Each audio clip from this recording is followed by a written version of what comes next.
Hi, Rafa. What improvement did you see today in terms of work rate and intensity from your side?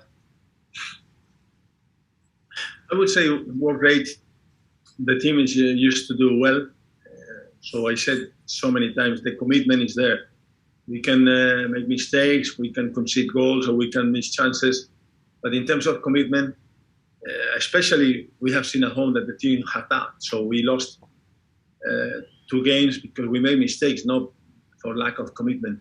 Today, I think that the fact that from the first tackle, from the first minute until the last one, every player was giving everything. The fans were behind. So the connection between players and fans has been great, like it was in the other games, and that is the reason why we could keep the tempo high, even if we have some problems in the middle of the pitch. What are your thoughts today, though, on VAR after it? Obviously overturned that penalty decision that had gone in your favour in the second half, but also was used in the sending off of Mason Holgate. Yeah, for me, the penalty not given, if it's a foul in the middle of the pitch, even it doesn't matter if he touched the ball a little bit or not, because Richarlison touched the ball after if the keeper already touched him. So if it's like that, in the middle of the pitch is a foul, and in the box has to be a foul. The red card, he cleared the ball, and after he has the studs very high, so you want could be a red card. So I cannot complain about that. What is it with Mason at the moment? Is he short of confidence? It just doesn't seem to be quite happening for him when he's involved in the first team setup at the minute.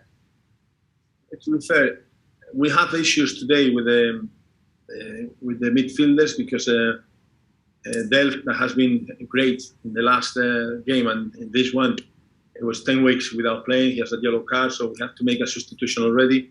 And after Alan has a flu, and he was running a lot, and then we thought that we needed to make a substitution. And I thought that Mason playing in this position in the past, he could be fine, good in the air, he could pass the ball. But to be fair, the tempo was very high in the game, and maybe that is the reason why he was going a little bit later to some of the balls. And just finally for me, Rafa, as you mentioned, Fabian Delph, just how important could he be for you for the rest of this season, particularly if you can keep him fit now? Yeah, it's important for us. He has been working with the new rehabilitation coach, and then I think he came stronger. But we are talking about a player that has had injuries in the past and has been 10 weeks out of the pitch. So I think it's important for us, as you say, to keep him fit, and he can give us different options in the middle of the pitch because we were a little bit short of that. Thanks, Rafa. Thank you. Thank you, Vinny. We'll go to Phil Kirkbride at the Liverpool Echo, please. Hi, Rafa. Did you speak to the referee after the game about the penalty at all? No, not really. I was watching the replay later on. From the bench, it seems penalty. The fact that he was going to check, he said, okay, you have to give him the option to be right. After watching the replay, it's just so close that if he gives the penalty, nobody will be complaining. But the way that was the foul, you touch him in the middle of the pitch, is a foul.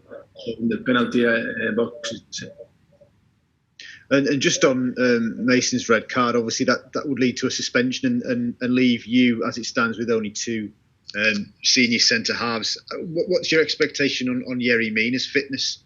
Do you think he'll be back straight after the international break? Or Yerry is close, but we didn't have time for this game, but it's very close. So I think that in a few days, hopefully he can join the team and then start training, and we will see how it's progressing. But I'm optimistic with Jerry, and then we'll see if it's fine.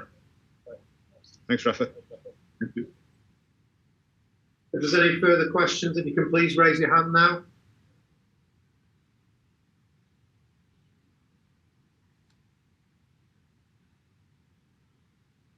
Okay, thank you, everybody. Thank you.